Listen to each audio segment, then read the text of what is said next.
नमस्कार, पंजाब केसरी .com देख रहे हैं आप। मैं हूं आपके साथ सत्यन शर्मा। दो राज्यों का चुनाव बिगुल बज चुका है, जम्मू कश्मीर और हरियाणा। राजीव कुमार जो हमारे चीफ इलेक्शन कमीशन हैं, आज उन्होंने इसकी घोषणा की, जिसके बाद से सबसे ज़्यादा जो सवाल उठ रहा है जम्मू कश्मीर पे हो रहा है कि वहाँ पे कैसे चुनाव संपन्न होंगे। क्योंकि जब से 370 आर्टिकल हटा है, उसके बाद से वहाँ एक पहला मौका है जब विधानसभा का चुनाव संपन्न होगा। जब वहाँ पे आर्टिकल 370 हटा दिया गया था, उसके बाद से वहाँ विधानसभा को भंग कर दिया गया था। तो इस पर बात करने के लिए हमारे साथ मौजूद हैं हमारे वरिष्ठ पत्रकार परविंदर शारदा जी। जिस तरह से सर इलेक्शन कमीशन ने ऐलान कर दिया है, चुनाव बिगुल अब से बच चुका है, तो जम्मू कश्मीर को लेकर के सबकी ध्यान उसी पे केंद्रित है। जी जिस तरह वहाँ पे कई सारे मुद्दे हैं, मौजूदा समय में वहाँ पे आतंकवादी घटना ज़्यादा हो रही हैं। जी तो इस घटना में कैसे चुनाव संपन्न होगा? एक बात चुनाव आयुक्त ने बहुत अच्छी की कि 3 चरणों में चुनाव हो जाएगा और ये 3 चरण 18 सितंबर, 25 सितंबर और 1 अक्टूबर हैं। मैं आपको 10 साल पहले के उस घटनाक्रम पर लेकर जाना चाहता हूँ कि जब से कायदे से हर 5 साल बाद इलेक्शन डिक्लेयर होते हैं, लेकिन जब 5 अगस्त 2019 को धारा 370 निरस्त की गई, तब से विधानसभा वहाँ गठित नहीं हुई। यानी कि 10 साल के अंतराल के बाद यहाँ चुनाव होने जा रहे हैं। तो 10 साल का अंतराल अपने आप में राजनीतिक घटनाक्रम की अगर बात करें तो अप्रत्याशित है और बहुत कुछ राजनीतिक रूप से वहाँ पर घटने बढ़ने वाला हो सकता है। आपने बड़ी अच्छी बात कही कि वहाँ कुछ मुद्दे हैं, बहुत महत्वपूर्ण मुद्दे हैं। नंबर 1, जम्मू कश्मीर हमारा सीमांत प्रदेश है और जब भी घटनाक्रम पर हम देखते हैं उस पार यानी कि पाकिस्तानी आकाश आतंक को लेकर क्या कुछ करते रहे। आपने आतंकवाद का मुद्दा उठाकर एक बहुत अच्छा किया। तो इस परिवेश में चुनाव करवाना एक बड़ी चुनौती है। सबसे बड़ी बात है फ्री एंड फेयर इलेक्शन, निष्पक्ष इलेक्शन। और दूसरा, आतंकवादी ताकतें जब सिर उठा रही हों, भारत की संपूर्णता एकता के लिए, सबको बराबरी का दर्जा देने के लिए जब वहाँ धारा 370 निरस्त की गई, तब से लेकर पिछले दिनों के घटनाक्रम पे आप जाओगे तो सुरक्षा एक बड़ा मुद्दा है और जिस तरह से सेना को टारगेट किया जा रहा है, मैं समझता हूँ कि अब भारतीय जनता पार्टी के पास एक बहुत अच्छा मौका है कि वो जनता के बीच में संदेश लेकर जाएगी, आवाम के बीच में संदेश लेकर जाएगी कि सब कुछ यहाँ पर ज़रूरी है। लोकतंत्र, लोकतांत्रिक व्यवस्था के तहत जिस भारत को सबसे बड़ा लोकतंत्र का मंदिर कहा जाता है, अब वहाँ पर उसी जम्मू कश्मीर के बारे में जहाँ विपक्ष को कुछ न कुछ बोलने का मौका मिलता है, तो उनको चुप कराने का मौका है कि आप मुख्य धारा में आइए, लोकतांत्रिक व्यवस्था में आइए और ये चुनाव उस दृष्टिकोण से बहुत महत्वपूर्ण होने वाले हैं। सर जैसे कि आप कह रहे हैं कि 10 सालों बाद वहाँ चुनाव होने जा रहा है, तो हम 10 पिछले 10 साल चलते हैं, जी, तो जो 2014 में वहाँ इलेक्शन हुआ था, उसमें जो पीडीपी की सर उस समय 87 सीटें थीं और जी, पीडीपी को 28 सीट मिली थी जी, और बीजेपी को 25, जी, कांग्रेस को 15 और आईएनसी को 12 और अन्य को 7 सीट मिली थी। जी, अब इस बार जिस तरह के बीजेपी का उस साल अच्छा प्रदर्शन की थी जम्मू जी, कश्मीर के लिहाज से, जी। तो क्या 370 हटने के बाद से बीजेपी अपनी इस फॉर्म को बरकरार रख पाएगी या इससे ज़्यादा ऊपर जाएगी और सरकार गठन कर सकती है? मैं थोड़े से डेटाज़ सबको स्पष्ट करना चाहूँगा कि कांग्रेस की वहाँ पर 12 सीटें थी, एनसी यानी कि नेशनल कॉन्फ्रेंस की 15 सीटें जी, थी। जी। तो जिस तरह से बड़ी पार्टी के रूप में पीडीपी उभरी और बीजेपी के पास 25 सीटें आई, तो बड़ा विचित्र अंकगणित के दृष्टिकोण से बहुत कुछ विचित्र हो रहा था। देख रहे थे कि क्या किया जाए। आखिरकार 2 प्रतिद्वंदी दलों ने, ताकि एनसी यानी कि नेशनल कॉन्फ्रेंस और कांग्रेस अपना गठजोड़ जो कि चुनावों से पहले से उनके बीच में तय था, वो ना कर पाए।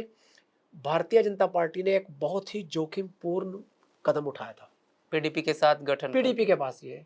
और उस गठबंधन के साथ जब सरकार बनी तो उसके सुरक्षा के दृष्टिकोण से इम्पैक्ट बहुत ही घातक सिद्ध होने लगे। हालांकि राजनीतिक दृष्टिकोण से भारतीय जनता पार्टी यह एक परीक्षण कर रही थी, एक प्रयोग कर रही थी, लेकिन जल्दी ही उन्हें इस तरह एहसास हो गया और उन्होंने उससे किनारा कर लिया। लेकिन उसके बाद एक घटनाक्रम आपको यहाँ धारा 370 का जोड़ना होगा। परिस्थितियां बदली हैं, लोग पहले से ज़्यादा सुरक्षित महसूस कर रहे हैं।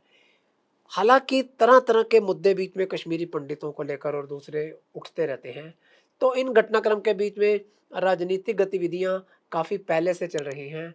अब देखने वाली बात ये होगी कि भारतीय जनता पार्टी की स्थिति वहाँ क्या होगी, पीडीपी की क्या होगी, नेशनल कॉन्फ्रेंस की क्या होगी, और इस कड़ी में 2 पार्टियां, एक अपनी पार्टी एक वहाँ पर गठित हुई है, एक, और दूसरी है गुलाम नबी आज़ाद की पार्टी, जो कि तय है कि भारतीय जनता पार्टी के गठजोड़ के दृष्टिकोण से मित्र हैं। तो गुलाम नबी आज़ाद जो हैं, ये जी। कांग्रेस पे कितना वोट खराब कर सकते हैं कांग्रेस का? क्योंकि सर ये पहले कांग्रेस में ही थे। नहीं, आपकी बात सही है, कांग्रेस के बड़े स्टॉलवर्ट थे, कांग्रेस के चुनाने वाले लोगों में रहे थे।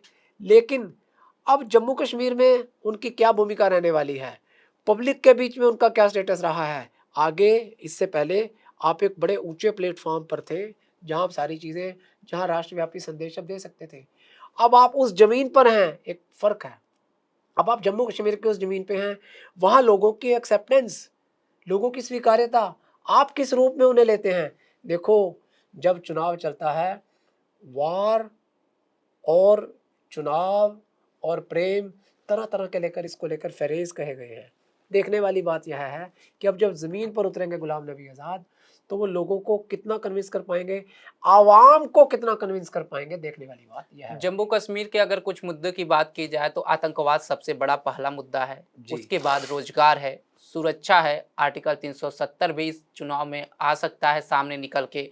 और रही बात जम्मू कश्मीर और केंद्र के बीच रिश्तों की, मौजूदा समय में वहाँ एलजी मनोज सिन्हा हैं, उनके पावर को गृह मंत्रालय ने बढ़ा दिया है। अब देखना होगा कि चुनाव के बाद किस तरह विधानसभा का संगठन होगा, कौन पार्टी जीतती है। बीते कुछ सालों की अगर देखा जाए तो जी। बीजेपी की सरकार वहाँ नहीं बनी है, लेकिन जो रिश्ते केंद्र से रहे हैं, आने वाले समय में जम्मू कश्मीर और केंद्र का रिश्ता सही चलेगा? नहीं, देखो, रिश्ता तो सही चलना ही चाहिए। आज तक वहाँ पर जो इतिहास गवाह है कि केंद्र की कृपा दृष्टि के साथ ही सब कुछ होगा। लेकिन अगर ज़मीन पर 2-2 पार्टियाँ, 3-3 मिलकर केंद्र को साथ लेकर ही चलना होगा। इसीलिए मैंने कहा कि पीडीपी पीडीपी और भाजपा का जो गठजोड़ वहाँ पर स्थापित हुआ था, वो एक परीक्षण था। बात अलग है कि वो स्थापित लंबी अवधि के लिए नहीं हो पाया।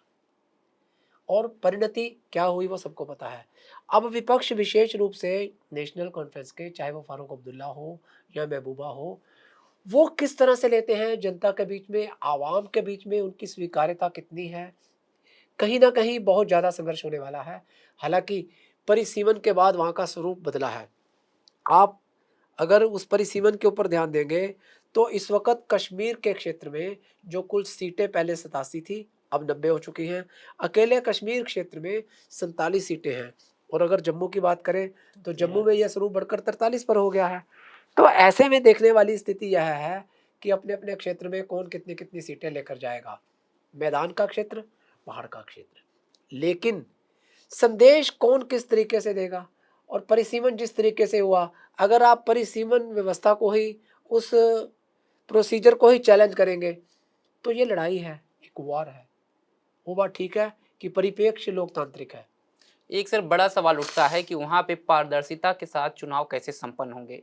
क्योंकि कहीं न कहीं चुनाव जब होगा तो आतंकवादी जिस तरह से घटना इधर भी सामने आ रही है, तो क्या पाकिस्तान का भी उसमें कुछ हस्तक्षेप हो सकता है, चुनाव को 1900 प्रभावित करने के लिए? 1952 में जब देश में पहला चुनाव हुआ, तब से लेकर आज तक इस लोकतांत्रिक व्यवस्था के ऊपर, यानी कि बैलेट के ऊपर, बुलेट हावी करने की कोशिश की गई, लेकिन अलगाववादी या अन्य अवांछनीय तत्व कभी भी अपने इरादों में सफल नहीं हो पाएंगे, और होने भी नहीं चाहिए राष्ट्रहित में। क्योंकि हमारे यहाँ का लोकतंत्र दुनिया के लोकतांत्रिक से, व्यवस्था से बहुत अलग है, स्वीकार्य है, और भारतीय लोकतंत्र की उदाहरण दिए जाते हैं, चाहे वो अमेरिका के परिप्रेक्ष्य में हो, चाहे वो ब्रिटेन के परिप्रेक्ष्य में हो, चाहे वो फ्रांस के परिप्रेक्ष्य में हो, कि यहाँ अभिव्यक्ति, लोगों को उसके मौलिक अधिकारों के तहत कुछ भी करने की, कुछ भी कहने की पूरी तरह से संविधान के तहत इजाज़त है।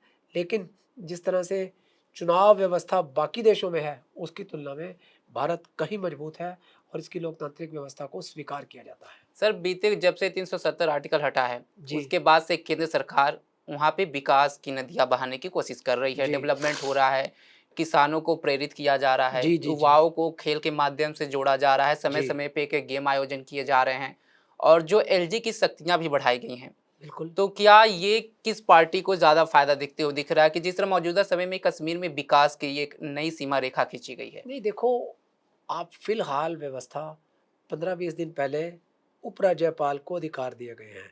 जब वहाँ पर राजनीतिक सिस्टम कोई होगा ही नहीं तो किसी को तो विकास करना है। और ज़ाहिर-सी बात है, ये केंद्र की इच्छा के अनुसार हो रहा है क्योंकि राष्ट्र की डिमांड यही है। जम्मू-कश्मीर हमारे देश का अभिन्न अंग है, ये सब स्वीकार करते हैं, चाहे कोई विपक्ष के भी हो उसको अस्वीकार नहीं कर सकते। जी। तो इस दृष्टिकोण से वहाँ पर परियोजनाएँ लाई गई हैं, विकास हो रहे हैं। आप देखिए कि ट्रेन तक आप जो श्रीनगर से जोड़ने की को सारा सारा बड़ा अच्छा चल रहा है। तो जब परियोजनाएँ आएँगी, ज़ाहिर-सी बात है जो सत्तारूढ़ दल है, वो उसका क्योंकि उन्होंने इन चीज़ों को इम्प्लीमेंट किया है, फ़ॉर्मुलेट किया है, जनता में एक खुशियों की जिसे मैं कहूँगा बयार वो सामने रखी है, तो उसका लाभ लेने का उनका अधिकार है। जम्मू हाँ, कश्मीर से सर एक और लास्ट सवाल है मेरा आपसे जी, कि जम्मू कश्मीर में जो ढांचा तैयार किया जा रहा है, कहीं न कहीं दिल्ली से उसे जोड़ के देखा जा रहा है। जी, दिल्ली में भी एलजी हैं, अपना विधानसभा है। जी। जम्मू कश्मीर में भी एलजी हैं, अब विधानसभा का चुनाव होने जा रहा है। तो दिल्ली में जो सरकार है मौजूदा समय में और एलजी के बीच बीच-बीच में तकरार सामने आते हैं। क्या ऐसा जम्मू कश्मीर में देखने को मिल सकता है? मेरा मानना है आपने बड़ी अच्छी बात की है। इन दोनों का केंद्र बिंदु है फुल फ्लेज स्टेट पूर्ण राज्य का दर्जा। अगर दिल्ली को भी एक और जम्मू कश्मीर को भी पूर्ण राज्य का दर्जा मिलता है। पूर्ण राज्य का दर्जा जम्मू कश्मीर के मिलने में वहाँ थोड़ी-सी दिक्कतें ये हैं कि एक सीमांत प्रदेश है। हमने वहाँ पूर्व में आतंकवाद के रूप में बहुत कुछ झेला है, हमारी सेना ने झेला है, हमारे कश्मीरी पंडितों ने झेला है, वहाँ की पब्लिक ने झेला है, लोगों ने झेला है, देश झेल रहा है। तो उस परिप्रेक्ष्य में चीज़ें बहुत कुछ देरी से संभव हैं। लेकिन दिल्ली जैसी राजधानी में फुल फ्लैज स्टेट यानी कि पूर्ण राज्य का दर्जा मिलना ही चाहिए। इसके ऊपर काम होना चाहिए, ये एक बड़ा मुद्दा है। कहीं न कहीं घटनाक्रम में सत्तारूढ़ पार्टी को इसको रखना होगा। मैं समझता हूँ कि कोई न कोई समय सीमा आप बाँध दीजिए, तो उसका एक अच्छा संदेश जाएगा और आवाम को संदेश दीजिए कि नहीं, दिल्ली को या जम्मू कश्मीर को पूर्ण राज्य के दर्जे क्योंकि जब हम लोकतंत्र की बात करते हैं, तो राजनीतिक पार्टियों को वहाँ पर वो अधिकार दिए जाने चाहिए और राजनीतिक पार्टियों को भी ईमानदारी से जो कुछ राष्ट्र हित में है, राज्य के हित में है, वो किया जाना चाहिए। आपको बता दें कि जम्मू कश्मीर में जैसा सर ने बताया था कि 3 चरण में वोटिंग होनी है। पहली जो चरण है वो 18 सितंबर को है, दूसरा चरण 25 सितंबर को है और आखिरी चरण 1 अक्टूबर को है।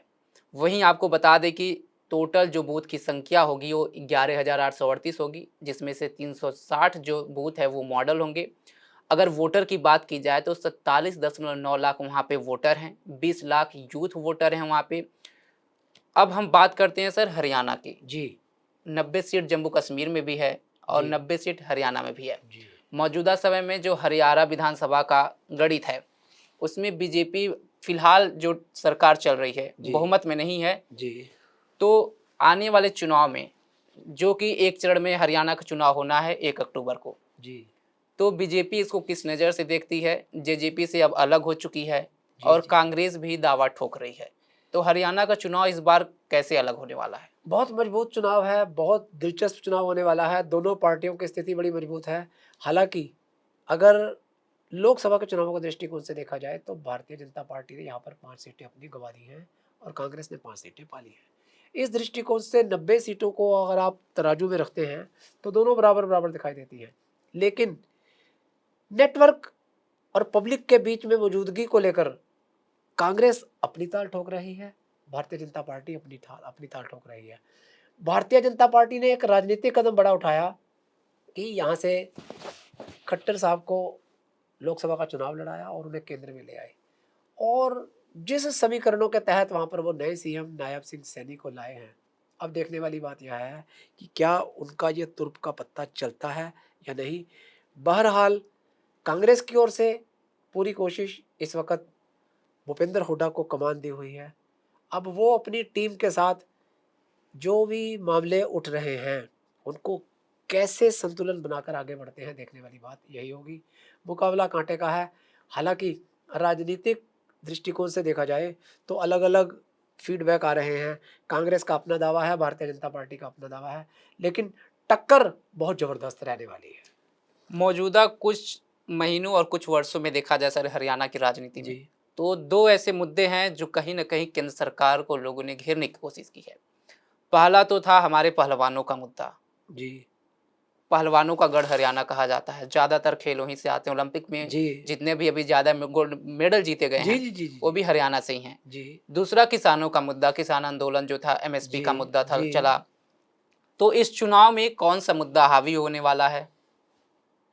देखो, मैं समझता हूँ कि हरियाणा, इसमें कोई शक नहीं कि पूरे देश के बाकी हिस्सों से उतने खिलाड़ी नहीं आते जितने हरियाणा के इस खेल में आते हैं। अगर आप हॉकी की बात करें तो भी हरियाणा के प्लेयर्स मिलेंगे। अगर आप निशानेबाजी की बात करें, मनु भाकर यहीं से मिलेंगी, हमारे नीरज यहीं से मिलेंगे। मनु भाकर एक नहीं, 2-2 पदक लाए हैं हमारे नीरज चोपड़ा, भाला फेंक में सिल्वर लाए हैं। जी, तो राष्ट्रीयता के लिए उनका कंट्रीब्यूशन, उसको सैल्यूट है। लेकिन जो कुछ आपने पहले बात कही कि जी खिलाड़ियों के मामले पर मुद्दा, इसमें कोई शक नहीं कि वहाँ से एक आवाज़ उठी थी। लोकतंत्र है, अपनी आवाज़ उठाने का हर किसी को अधिकार है।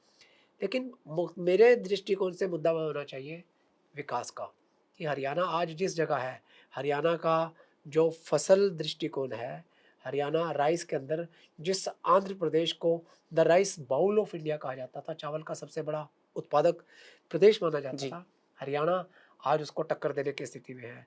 अब वहाँ पर किसानों का अगर मुद्दा एमएसपी से जोड़कर बात वो कर रहे हैं, तो डिमांड्स और सरकारी स्वीकार्यता के अंदर कहीं न कहीं बैलेंस होना चाहिए। अगर वो डिले चल रही है और दूसरी तरफ से आक्रोश एक आंदोलन का रूप ले रहा है, तो उसमें कहीं न कहीं कंट्रोल होना चाहिए और सरकार को इस मामले में जल्दी से जल्दी स्टेप ले लेना चाहिए।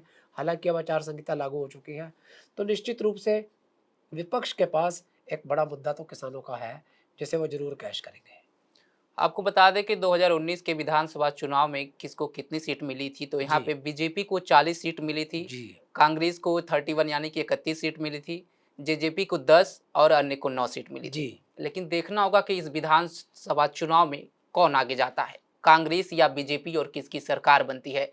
लेकिन सर कुछ और मुद्दे हैं जिस पे बात करना उचित है। अभी हालिया में जो ओलंपिक हुआ, जी, विनेश फोगाट को लेकर के, जी। तो कहीं न कहीं इसमें केंद्र सरकार को भी घेरने की कोशिश की जा रही है। तो क्या ये हरियाणा में चुनावी मुद्दा बन सकती हैं विनेश फोगाट? नहीं, आप ओलंपिक से जोड़कर जब देखते हैं, उससे पहले के घटनाक्रम को तो कहीं न कहीं लेकर पॉलिटिकल आरोप-प्रत्यारोप हो सकते हैं। लेकिन अगर आप ओलंपिक को लेकर चलेंगे तो इसमें मैं नहीं समझता कि कुछ मुद्दे बनने वाली बात है। क्योंकि जो 100 ग्राम वज़न बढ़ने की बात थी, वो इंटरनेशनल रूल्स थे कि आपकी जो बोट है, आपने अपने बोट में लड़ना है, तो उसके मुताबिक अगर वज़न बढ़ता है, वो नहीं बढ़ना चाहिए। तो उसमें भारत सरकार ने जितने बढ़िया प्रयास किए, कोई कर नहीं सकता, जितने बढ़िया ढंग से वो केस पुट किया। आप देखिए कि हरीश साल्वे जैसे अंतर्राष्ट्रीय जी। वकील को भारत का पक्ष रखने के लिए आगे आए, और दूसरे सिंघानिया साहब, दोनों ने कोई कसर नहीं छोड़ी। लेकिन आप ये देखिए कि जिसमें 90 से ज़्यादा कंट्री पार्टिसिपेट कर रहे हों, जी वहाँ सर। नियम पहले से तय हो जाते हैं, और वो नियमों के मामले में उन्होंने पहले ही बात अपनी स्पष्टता से रखी, हमने अपना पक्ष रखा। तो मैं नहीं समझता, भारत सरकार ने अपनी तरफ से पूरी कोशिश की है, तो उसके बीच में कोई ऐसा मुद्दा, ऐसी स्थिति होनी नहीं चाहिए। सर एक तरफ बीजेपी का सीएम फेस प्रेज़ेंट टाइम में नायब सिंह सैनी है। जी, कांग्रेस की तरफ से हुड्डा परिवार है। तो जी। क्या कांग्रेस इस बार भी हुड्डा परिवार को ही आगे करेगी? वर्तमान परिदृश्य यही दर्शा रहा है। और जेजेपी क्या कुछ इसमें खेला कर सकती है? नहीं, आप राजनीति में अपने लिए नहीं, केवल खेला के लिए आए हैं, तो जनता ऐसे जवाब देगी जैसा 2024 के लोकसभा चुनावों में जजपा को दिया गया है। आपको बता दें कि यहाँ पे हरियाणा चुनाव में अगर यहाँ पे वोटरों की बात की जाए, तो 90 सीट यहाँ पे हैं। टोटल 2.1 करोड़ लगभग यहाँ पे वोटर हैं। 20,629 यहाँ पे पोलिंग स्टेशन बनाए जाएंगे, 150 जिसमें से मॉडल बूथ होंगे। वहीं यहाँ पे यूथ की बात करें तो 10,000 से ज़्यादा लगभग यूथ वोटर इस बार शामिल हो रहे हैं। सीट सर 73-90 में से 73 सीट सामान्य घोषित की गई जी। है। तो इसका कितना बड़ा प्रभाव पड़ेगा? नहीं, देखो, स्वाभाविक है कि जो सामान्य सीटें हैं, वहाँ ज़्यादा से ज़्यादा जनता को जितनी सुविधाएँ जितनी ज़्यादा मिलेंगी, तो लोग उसके बारे में सोचेंगे। सबसे बड़ी बात है कि पोल कास्ट कितना होता है, परसेंटेज कितना जाता है। जितना ज़्यादा पोलिंग होगा, उतना ज़्यादा चुनाव भी बढ़िया होगा, उतने ज़्यादा फेयर और उसकी निष्पक्षता के आवाज़ रहती है, वरना तो सारी चीज़ें समीकरणों में ही आप तोलेंगे। अगर पोलिंग परसेंट 60% तक रहता है, तो लोग तो इसे 60% के रूप में देखते हैं कि 60% लोगों ने पोलिंग की। मैं ये समझता हूँ कि बाकी 40% अगर वोट नहीं कर रहे हैं, तो ऐसा लगता है कि कई बार जैसे कि पूरे के पूरे चुनाव का बायकॉट कर दिया गया है। जी 40% लोगों ने वोट नहीं की, 2.1 करोड़ लोग यहाँ के वोटर हैं। अगर 1 करोड़ आदमी वोट नहीं डालता और बाकी बाकी आधे परसेंट में 50% में फैसला होता है कि कौन किसके साथ है, तो वो क्या है? व्यवस्था तो ज़्यादा से ज़्यादा मतदान की होनी चाहिए, ज़्यादा से ज़्यादा पोलिंग की होनी चाहिए। आपको पता चले कि जो लोकसभा का चुनाव संपन्न हुआ था, भीषण गर्मी के समय हुआ था, कई सारी लापरवाहियां भी सामने निकल के आई थी, जिससे वोटरों की संख्या भी घटी थी और साथ ही वोटिंग परसेंटेज पे इस पे बड़ा प्रभाव पड़ा था। लेकिन सर ये जो चुनाव होना है, जी, इसमें क्या वोटिंग परसेंटेज बढ़ने की उम्मीद है? क्योंकि मौसम सही रहेगा, अच्छा तो मौसम क्या है, पब्लिक निकल बढ़ना के आएगी? चाहिए। एक अच्छी बात है कि चुनाव आयोग पूरी तरह से प्रयास कर रहा है कि लोग मतदान केंद्र तक पहुँचे, अच्छे रिज़ल्ट हमें मिल रहे हैं। लेकिन अपेक्षा यही रहती है कि हर बार जो वोटर है उसकी संख्या बढ़नी चाहिए, पोल परसेंटेज बढ़ना चाहिए। ये अच्छी बात है, उम्मीद रहनी चाहिए क्योंकि माहौल अच्छा है, एक दोनों पार्टियों के लिए माहौल अच्छा है और दूसरी बात मौसम अच्छा है। तो एक दोनों इसे एक अच्छी फ़िज़ा के रूप में देख रहे हैं, परिणाम अच्छा आना चाहिए। आपको बता दें कि जम्मू कश्मीर और हरियाणा का जो विधानसभा चुनाव होना है, उसके जो परिणाम घोषित होंगे, एक ही साथ होंगे, 4 अक्टूबर को होंगे।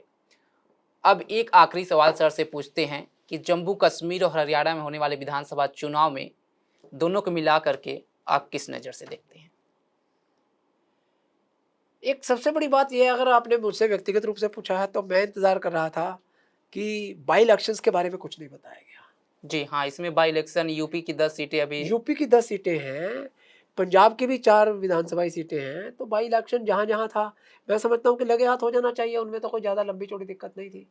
तो मेरा ये सवाल है, कोई रंज नहीं है, क्योंकि पब्लिक चाहती है, क्योंकि यूपी को लेकर अब एजेंसीज़ रिपोर्ट्स देख रहे हैं कि ये समाजवादी पार्टी है, प्रभारी नियुक्त हो गए, बीजेपी ये कर रही है, वहाँ से योगी साहब आ रहे हैं, उनके साथ ये आ रहे हैं। यूपी की कई-कई राजनीति चीज़ें काफ़ी गरमाई भी यूपी की हुई है सर। राजनीति गरमाई हुई है, क्योंकि भारत का सबसे बड़ा स्टेट है राजनीतिक दृष्टिकोण से।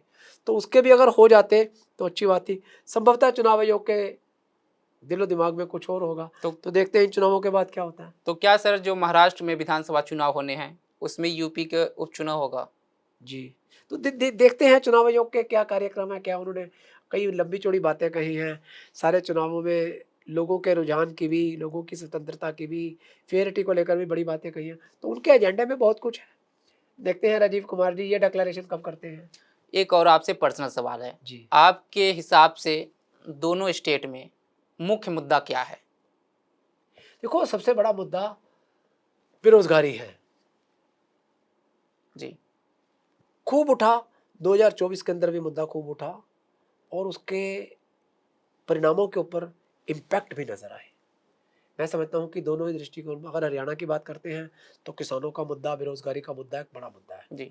भारतीय जनता पार्टी ने इस सरकार ने विशेष रूप से मोदी सरकार ने बहुत कुछ करके दिखाया है, लेकिन अब उसका परिणाम क्या होगा, जनता के बीच में क्या मैसेज है, वो देखने वाली बात होगा। और जम्मू कश्मीर में आतंकवाद एक बहुत बड़ा मुद्दा है, लेकिन वहाँ रोज़गार को लेकर आगे क्या-क्या प्लान्स आते हैं, क्या-क्या डिक्लेरेशंस आते हैं, तो चुनाव घोषणा पत्र भी सामने आएँगे, वो भी बहुत कुछ कह देगा।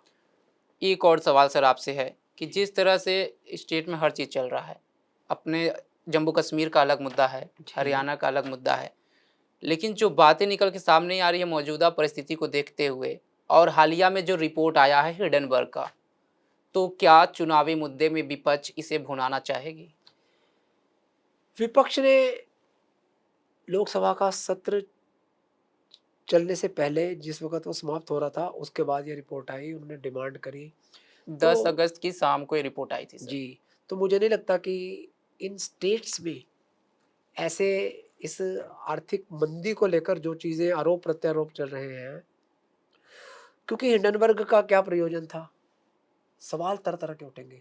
एक प्रबुद्ध वर्ग के लिए तक तो सीमित हो सकता है, राष्ट्रीय स्तर पर दिल्ली के लिए तो वो अहम हो सकता है, जी। लेकिन स्टेट्स के लिए मुझे नहीं लगता कि वो बहुत ज़्यादा इम्पैक्ट दिखाने वाला है कोई। चलिए ठीक है, हमसे जुड़ने के लिए आप सभी को बहुत-बहुत धन्यवाद और भी खबरों के लिए जुड़े रहें हमारे साथ और देखते रहें पंजाब केसरी.com। धन्यवाद और सर आप हमारे शो पे आए, स आपको भी धन्यवाद। Thank you.